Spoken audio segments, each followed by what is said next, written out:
Hello students. मैं अजय राठौर आपके सामने एक लेक्चर लेकर आ रहा हूँ जीएस सुधा बुक का। हिस्ट्री से हम लोग चालू कर रहे हैं, पूरी बुक डिटेल में हम सॉल्व करेंगे। डेली आपको 1 से 2 लेक्चर आपका आता रहेगा। इस बुक को अगर आप अच्छे तरीके से रीड करना चाहते हैं तो एक बुक मंगा लीजिए, ऑर्डर कर लीजिए और उस बुक को लेके बैठे और यहाँ से मेरे साथ एक्सप्लेनेशन करके पढ़ते जाइए, और जो मैं एक्स्ट्रा फैक्ट लिखवाऊंगा उसको आप डिटेल में समझते जाइए। बहुत अच्छी तैयारी हो जाएगी। टेंशन फ्री होकर आप बस क्लास को लेते रहिए। चलिए एक पॉइंट के ऊपर बात करते हैं। जैसे पहला पॉइंट क्या लिखा है कि हेरोडोटस को इतिहास का पिता कहा जाता है। इन्होंने एक पुस्तक लिखी थी हिस्टोरिका। अब बात आती है कि इन्हें इतिहास का पिता क्यों कहा जाता है, हेरोडोटस कौन थे, कहाँ के थे, किस तरीके से। तो सबसे पहले अगर हम बात करें हेरोडोटस कहाँ के थे, तो हेरोडोटस थे आपके यूनान के। ठीक है, हेरोडोटस कहाँ के थे, यूनान के। कौन थे, तो ध्यान रखना यह एक इतिहासकार थे और एक भूगोलवेता थे, मतलब भूगोल की जानकारी रखते थे। क्लियर सी बात। तीसरी बात याद रखिए, हेरोडोटस का संस्कृत में नाम क्या था, तो हेरोडोटस को संस्कृत में हरिदत्त कहा जाता था। संस्कृत में इसका नाम क्या मिलता है सुनने को, हरिदत्त मिलता है। क्लियर है। इनको हेरोडोटस को इतिहास का पिता किसने कहा, तो एक रोमन दार्शनिक थे सिसरो। तो सिसरो ने इन्हें फादर ऑफ हिस्ट्री कहा। फिर पांचवा क्वेश्चन बनता है, सबसे पहले हिस्ट्री वर्ड का यूज करा, तो हिस्ट्री वर्ड का यूज सबसे पहले किसने करा, हेरोडोटस ने। हेरोडोटस की जो पुस्तक है हिस्टोरिका, इसमें किस युद्ध का वर्णन है, तो इस पुस्तक में युद्ध का वर्णन है पेलोपोनेशियन युद्ध का वर्णन है। क्लियर है, ये भी याद रखना। सातवां पॉइंट हेरोडोटस से बन जाता है कि सबसे पहले डेल्टा की खोज किसने करी, डेल्टा। तो सबसे पहले डेल्टा शब्द इन्होंने दिया, डेल्टा की खोज करी, जो नदियों के द्वारा मिट्टी लाई जाती है उसे डेल्टा कहा जाता है। सबसे पहले डेल्टा किसका देखा था इन्होंने, नील नदी का डेल्टा देखा।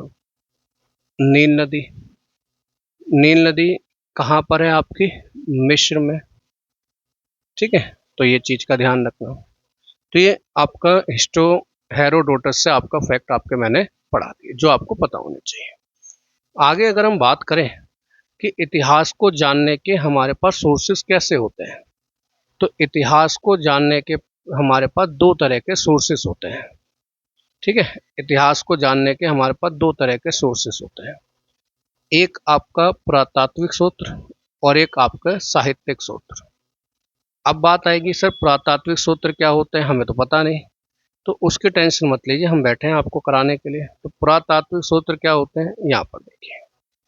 तो पुरातात्विक सूत्र वह सूत्र होते हैं जैसे आपके अभिलेख, अभिलेख, अभिलेख जो पत्थरों पर लिखे जाने वाले लेख थे, अभिलेख, स्मारक, सिक्के, मोहरे, मूर्तियां और चित्रकला।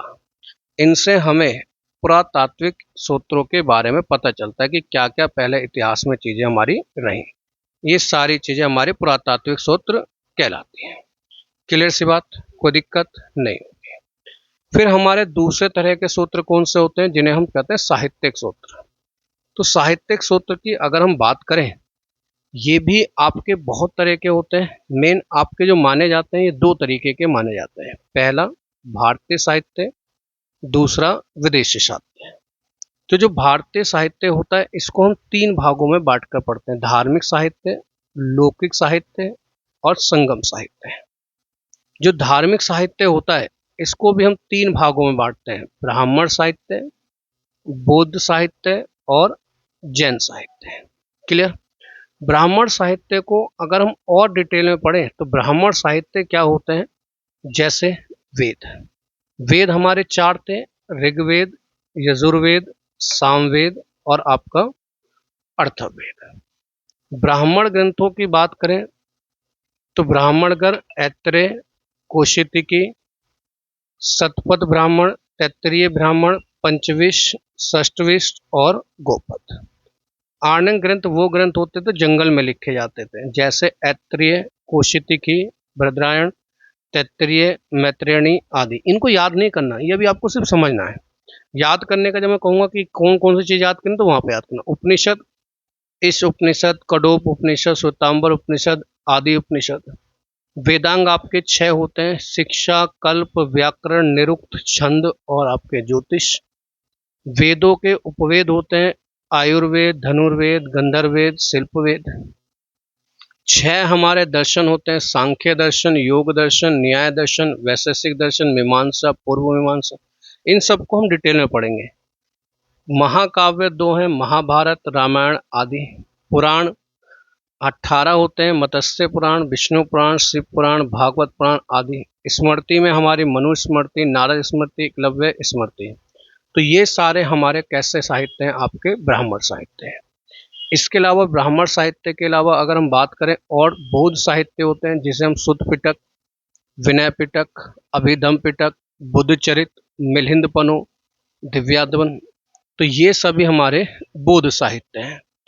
बौद्ध साहित्यों के अलावा हमें जैन साहित्य में, जैसे कल्प सूत्र, भगवती सूत्र, बुद्ध चरितम, परिशिष्ट, पर्व। तो ये हमारे बौद्ध जैन साहित्य हैं। लौकिक साहित्य का मतलब जिसका आपका धर्म से रिलेटेड नहीं है। तो धर्म से रिलेटेड आपके कौन से नहीं है?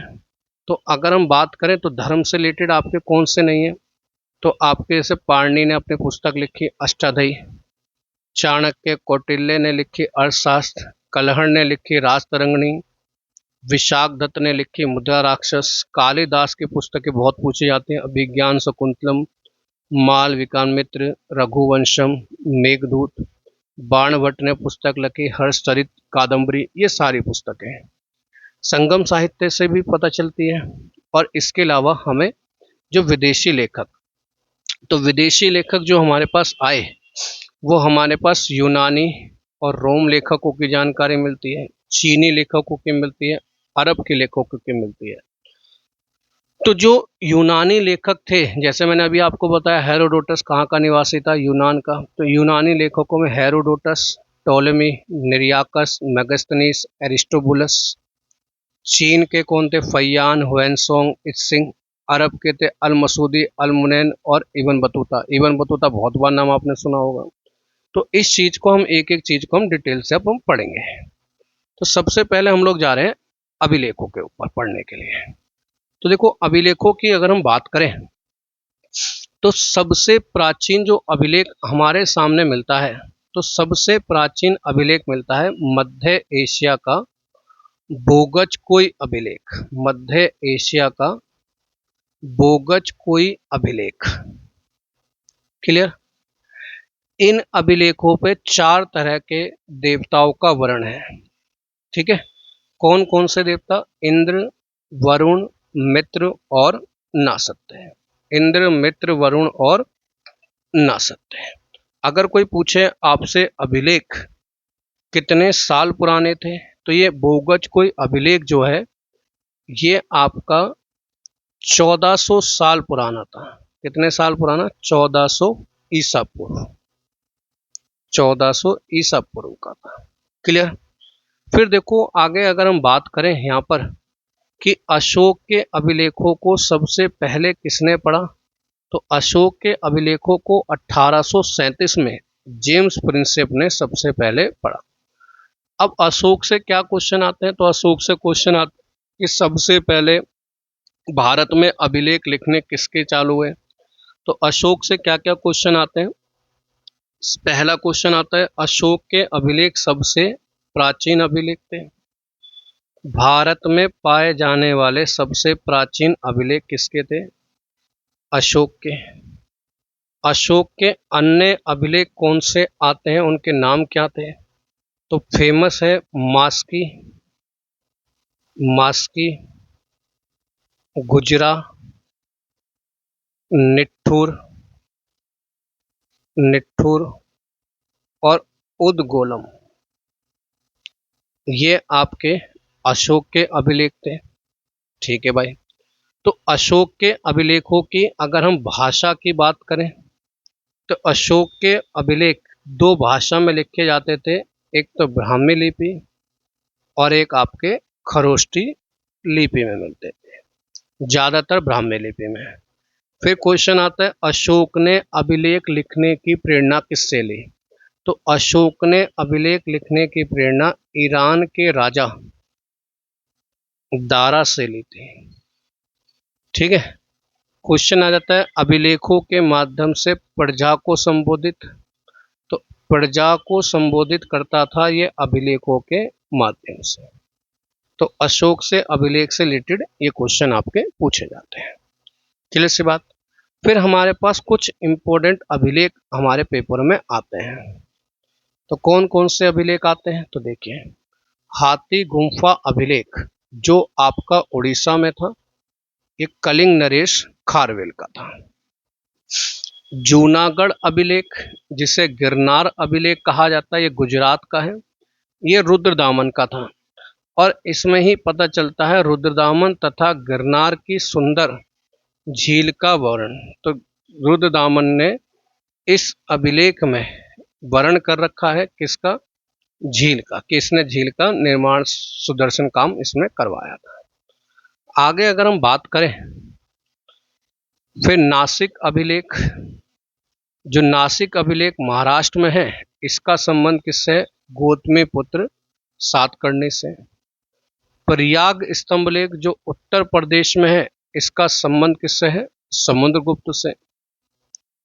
ऐहोल अभिलेख, इसका संबंध है पुलकेशिन द्वितीय से। भीतरी अभिलेख जो उत्तर प्रदेश में है, इसका संबंध है स्कंदगुप्त से।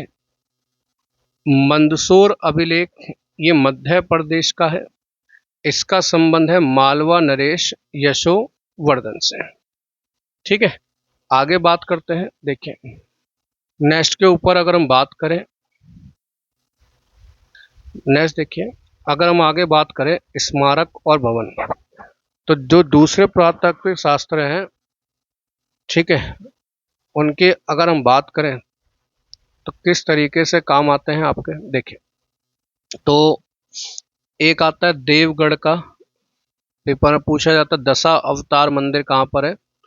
तो आपका ललितपुर में है। भीतर गांव मंदिर कहाँ पर है? आपका कानपुर में है। तो ये चीज का ध्यान रखें। नेक्स्ट की अगर हम बात करें तो कुछ मंदिरों की ध्यान रखना, शैली पूछी जाती है। तो उत्तर भारत के जो मंदिर हैं वो आपके नागर शैली में बने हुए हैं। दक्षिण भारत के मंदिर जो हैं वो आपके द्रविड़ शैली में बने हुए हैं। जो मध्य भारत के मंदिर हैं वो आपके बेसर शैली में बने हुए हैं। नेक्स्ट देखिए, कभी कभी पूछा जाता है कि खजुराहो का मंदिर, खजुराहो में जो आपका कंदरिया का महादेव का मंदिर है वो किस शैली में बना हुआ है? तो नागर शैली में। दक्षिण भारत में जो तंजावुर में राजेश्वर का मंदिर है, जिसे हम बृहदेश्वर का मंदिर भी कहते हैं, ये आपका द्रविड़ शैली में बना हुआ है। क्लियर यहां तक बात? तो ये मैंने एक पहला पेज एक्सप्लेन कर दिया। उसके बाद हम दूसरे पेज के ऊपर बात करते हैं। देखिए, दूसरे पेज में लिखा है हमारा कॉइन्स। अगर हम सिक्कों की बात करें तो सिक्कों से जो पहला क्वेश्चन आपका बनता है, यहाँ पर याद रखिए, क्वेश्चन आता है स्टडी ऑफ कॉइन क्या कहलाता है? तो जो सिक्कों का अध्ययन आपका है वो न्यूमिस्टिक कहलाता है, न्यूमिस्टिक कहलाता है सिक्कों के अध्ययन को। सबसे पहले अगर हम बात करें तो सबसे प्राचीनतम सिक्के किसके थे? तो आहत सिक्के। सबसे प्राचीन सिक्के थे आहत सिक्के। इन्हें ही पंचमार्क सिक्के भी कहा जाता है। ठीक है। आगे देखिए, सबसे ज्यादा जो सिक्के हमें मिलते हैं वो किस काल में मिलते हैं? मौर्योत्तर काल में। सातवाहन शासकों ने किसके सिक्के चलाए थे? शीशे के सिक्के। सबसे ज्यादा सोने के सिक्के किन शासकों ने चलाए? तो गुप्त वंश के शासकों ने। और ध्यान रखना, अगर पेपर में क्वेश्चन आ रहा है सबसे ज्यादा शुद्ध सोने के सिक्के, शुद्ध, तो सबसे ज्यादा शुद्ध सोने के सिक्के चलाए थे कुषाण वंश के शासकों ने। अगर शुद्ध वर्ड लिखा है कि सबसे ज्यादा शुद्ध सोने के सिक्के किसने चढ़ाए, कुषाण वंश के शासकों ने। ठीक है, ये याद रखना।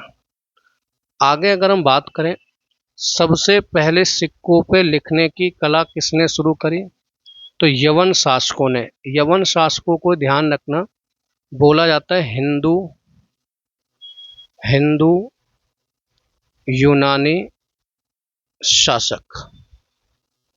हिंदू यूनानी शासकों ने सबसे पहले ये लिखने की कला चालू करी थी। आगे आता है आपका मोहरे। तो मोहरों में देखो, ज्यादातर जो पेपर में क्वेश्चन आता है वो आपकी हड़प्पा सभ्यता की मोहरों से आता है। तो हड़प्पा सभ्यता की जो मोहरें थी वो आपकी किसकी बनी होती थी, सेल खड़ी की। ठीक है, मोहरें किसकी बनी होती थी, सेल खड़ी। आगे देखिए, मूर्ति कला की बात करें तो पेपर में एक क्वेश्चन आता है कि सबसे पहले मूर्ति निर्माण कला किसके समय शुरू हुई। तो सबसे पहले मूर्ति निर्माण की कला जो शुरू हुई थी वो कुषाण वंश के शासनकाल में शुरू हुई थी। नेक्स्ट देखिए, बाकी कोई इंपॉर्टेंट ज्यादा क्वेश्चन नहीं बनते इससे। ठीक है, नेक्स्ट आइए।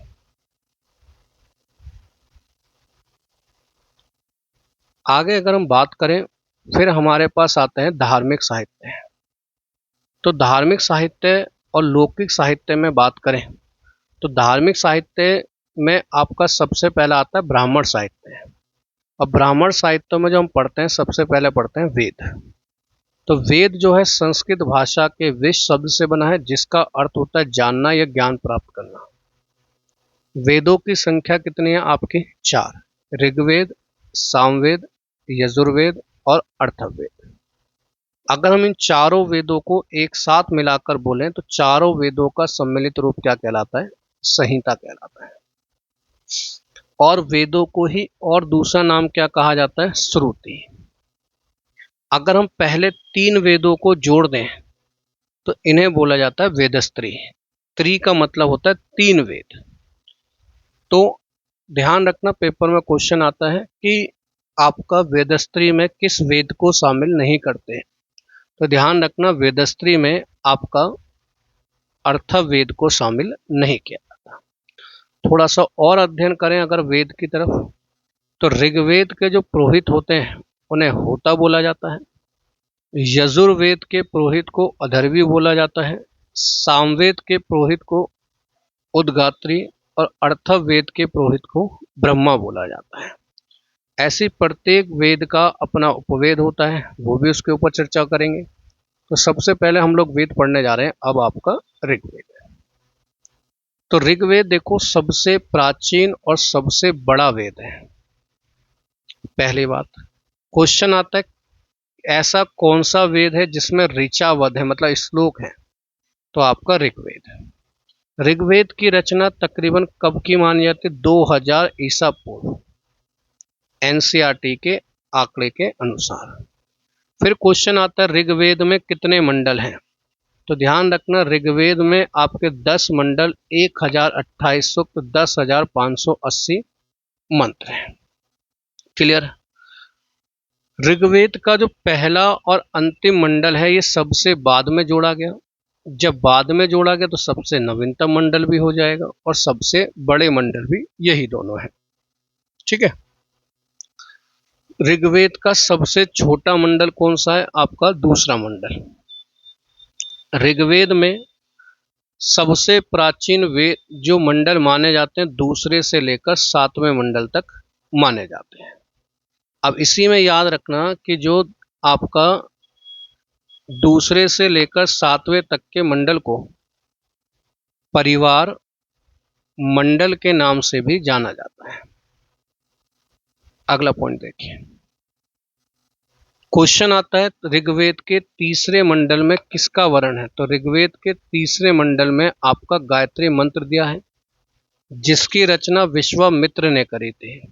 और गायत्री मंत्र किसको समर्पित है, तो आपका सूर्य देवता को। अगर सूर्य देवता ना लिखा हो तो सवित्री देवी को। क्लियर। आगे अगर हम बात करें ऋग्वेद का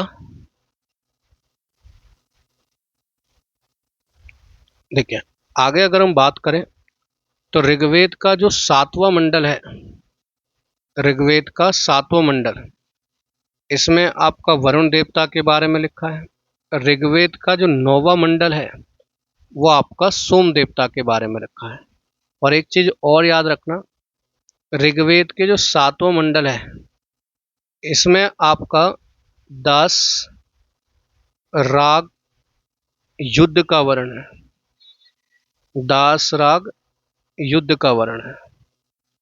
तो दासराग युद्ध जो हुआ था वो आपका, इसमें आपका कौन से राजा विजयी रहे, तो राजा रहे थे सुदास, राजा सुदास विजयी रहे। ठीक है, जो दासराग युद्ध है इसमें कौन से राजा विजयी रहे, तो राजा सुदास इसमें आपके विजय रहे थे। ठीक है, ये चीज का याद रखना। आगे अगर हम बात करें फिर इसमें और क्वेश्चन क्या बन जाते हैं, तो क्वेश्चन आ जाता है दासराग युद्ध किस नदी के किनारे लड़ा गया था। तो दासराग युद्ध जो है ये आपका परुष्णी नदी के किनारे लड़ा गया था। क्लियर है, दासराग युद्ध किस नदी के किनारे लड़ा गया था, परुष्णी नदी। ठीक है, ये चीज का ये ध्यान रखना। लिख दे रहे हैं यहाँ पे परुष्णी नदी, कहाँ लिखे हैं, यहाँ पे लिख दे रहे हैं परुष्णी नदी के किनारे। फिर आता है ऋग्वेद के 10वें मंडल में। तो जो ऋग्वेद का 10वां मंडल है उसमें आपके पुरुष सूक्त का वर्ण है। अब आप कहेंगे जी पुरुष सूक्त क्या होता है, देखो पुरुष सूक्त क्या होता है, जैसे आपने सुना होगा, यहाँ पे आपको समझा रहा हूँ मैं कि पुरुष सूक्त क्या होता है। तो जैसा कि आपने सुना होगा कि ब्रह्मा के मुख से, ब्रह्मा के मुख से, ब्रह्मा के मुख से आपका ब्राह्मण का जन्म हुआ, माना जाता है ऐसा। फिर क्षत्रिय, फिर आपका वैश्य, और फिर आपका शूद्र।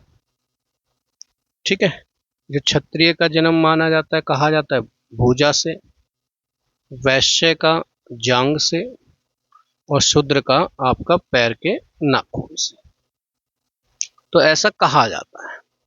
ठीक है, तो ये वर्ण व्यवस्था का जिक्र है।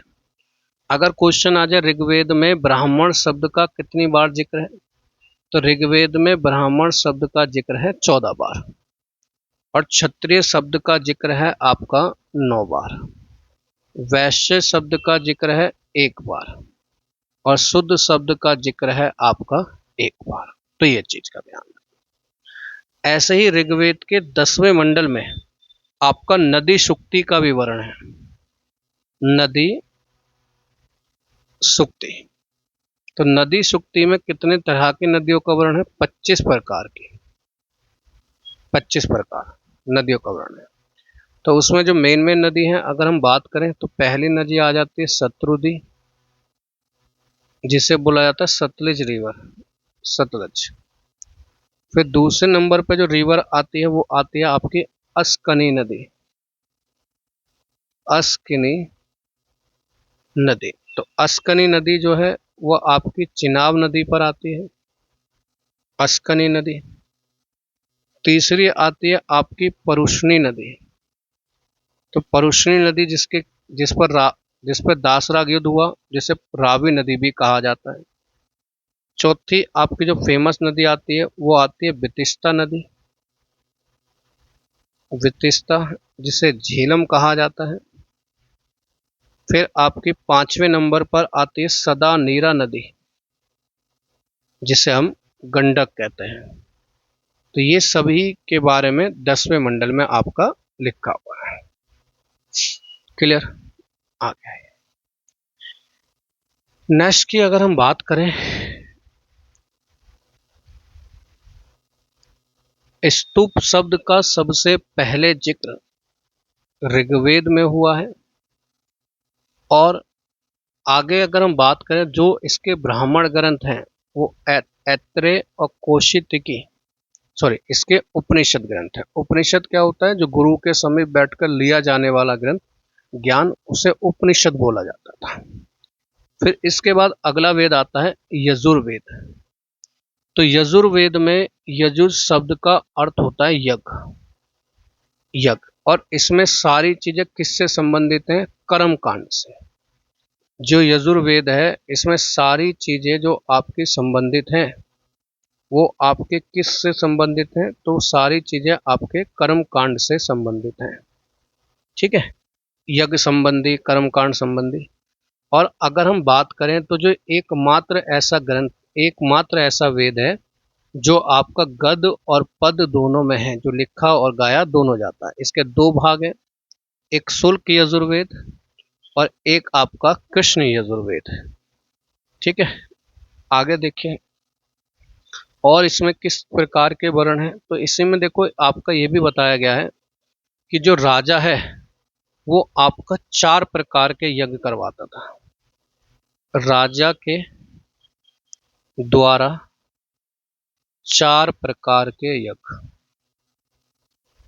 तो कौन कौन से होते थे? तो राजा के द्वारा एक होता था राजस्व यज्ञ। तो राजस्व यज्ञ क्या होता है?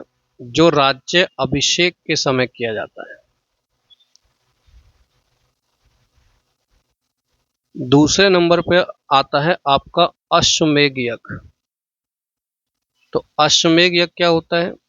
तो अश्वमेध यज्ञ वो यज्ञ होता है जो राजा की शक्ति प्रदर्शन करने के लिए किया जाता है, शक्ति प्रदर्शन। तीसरे नंबर पे आपका जो यज्ञ आता है वो आता है वाजपेय यज्ञ।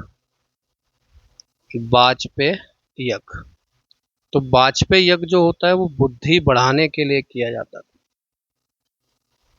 बुद्धि बढ़ाने के लिए। और जो आपका चौथा यज्ञ आता है वो आता है आपका अग्निष्टोम जी, अग्निष्टोम यज्ञ। तो अग्निष्टोम जो यज्ञ है वो अग्नि देवता के लिए किया जाता था। क्लियर है? ऐसी लोग जो गृहस्थ के लोग थे वो भी करते थे। तो गृहस्थ के लिए एक यज्ञ पेपर में पूछा जाता है निरय यज्ञ। तो जो निरय यज्ञ है ये किया जाता था कि अतिथि अतिथि ईश्वर के रूप में आए, ईश्वर के रूप में आए। इसके लिए कौन सा यज्ञ किया जाता था? आपका निरय यज्ञ किया जाता था। क्लियर है? आगे आइए।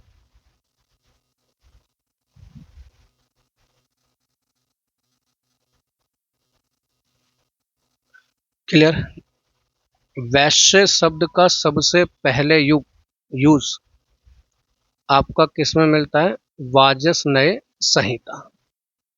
ठीक है, चंडाल शब्द का यूज भी वाजसनेय संहिता से सबसे पहले मिलता है। आगे अगर हम बात करें, नेक्स्ट देखिए, इसके बाद आता है आपका सामवेद। सामवेद, तो सामवेद का साफ सीधा मतलब है, याद रखना, इसका संबंध है गान से, गायन से। सामवेद में आपके 75 मंत्रों को छोड़कर शेष सारे मंत्र आपके ऋग्वेद से लिए गए हैं। ठीक है, सामवेद के 75 मंत्रों को छोड़कर बाकी सारे मंत्र आपके कहां से लिए गए हैं? ऋग्वेद से। ऋग्वेद में ही ध्यान रखना आपका, सॉरी, सामवेद, सामवेद में ही बता रखा है कि जो सबसे पहला वाद्य यंत्र था वो आपका वीणा था। सबसे पहला वाद्य यंत्र कौन सा था? वीणा। और इसके जो आपके उपनिषद आते हैं वो आपके छंदोग्य उपनिषद, कैन उपनिषद और जैमिनीय उपनिषद आपके आते हैं। सामवेद से ज्यादा कोई क्वेश्चन नहीं बनता, बस भारत में क्वेश्चन आता है संगीत का जनक किससे बोला जाता है, तो ये आपका ये याद रखना। ठीक है, और सामवेद से एक चीज और याद रखना कि शिवलिंग पूजा, शिवलिंग, तो जो शिवलिंग पूजा का जिक्र है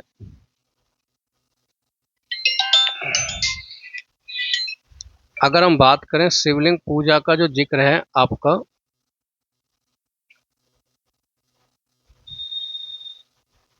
शिवलिंग, तो शिवलिंग पूजा का जो जिक्र है वो भी आपका सामवेद से मिलता है। आगे बात करते हैं अर्थवेद के ऊपर। तो अर्थवेद की अगर हम बात करें तो अर्थवेद सबसे नवीनतम वेद है। क्लियर है। और अर्थवेद की जो रचना है वो अथर्वा और अंगिरस ने करी थी। क्लियर सी बात। सब चीज एक एक चीज को समझते चलना। क्लियर। और इसका संबंध किससे है? तो इसका संबंध है आपका मेन जादू टोना, जादू टोना, ठीक है, जादू टोना और जड़ी बूटी से, जड़ी बूटी, जादू टोना और जड़ी बूटी से इसका मेन संबंध आता है। क्लियर। और इसमें देखो ज्यादा कुछ आपका बनता नहीं है कि क्या क्वेश्चन बनेंगे, ठीक है। आगे देखिए, इसके जो ब्राह्मण ग्रंथ हैं या मतलब उपनिषद हैं वो आपके मुंडकोप उपनिषद, मुंडकोप उपनिषद, मांडुक्य उपनिषद, प्रश्नोपनिषद, अर्थवेद के उपनिषद आते हैं। तो मुंडकोप उपनिषद से ही भारत का राष्ट्रीय वाक्य सत्यमेव जयते लिया गया है। क्लियर। अगर हम ब्राह्मण ग्रंथों की बात करें तो ब्राह्मण ग्रंथों में मेन बस याद रखना किसका कौन सा ब्राह्मण ग्रंथ है। जैसे ऋग्वेद के दो ब्राह्मण ग्रंथ हैं, ऐत्रेय और कौशिकी। ऐत्रेय ब्राह्मण ग्रंथ की रचना किसने करी थी? महिदास ने करी थी। और कौशिकी ब्राह्मण ग्रंथ की रचना करोड़ कौशिकी ने करी थी। ये याद रखना, ठीक है।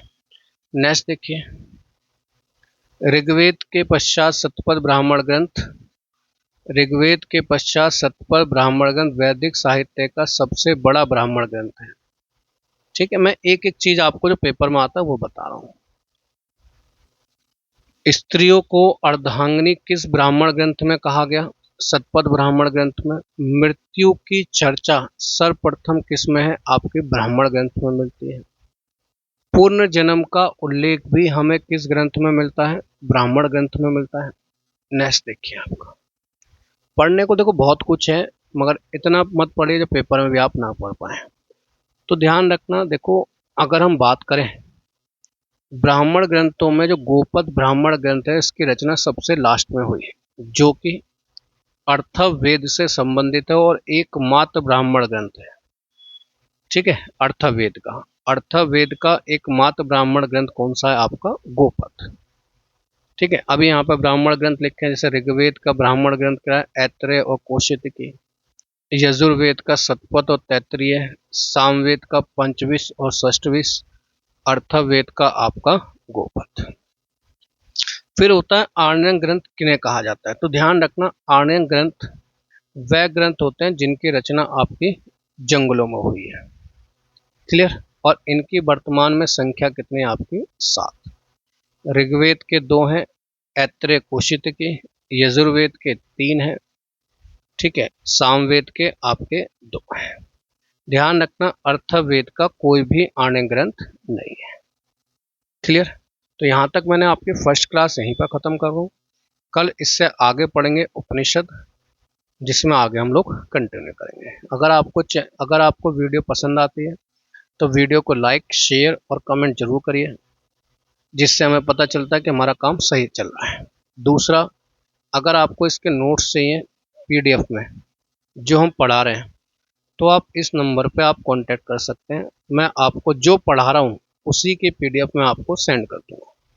लेकिन ध्यान रखना, पूरी बुक की सेंड नहीं करेंगे, सिर्फ जो पढ़ा रहे हैं उसी की पीडीएफ आपको सेंड करेंगे। क्लियर है? चलिए, जय हिंद। रखते हैं, कल मिलते हैं आपसे। जय हिंद।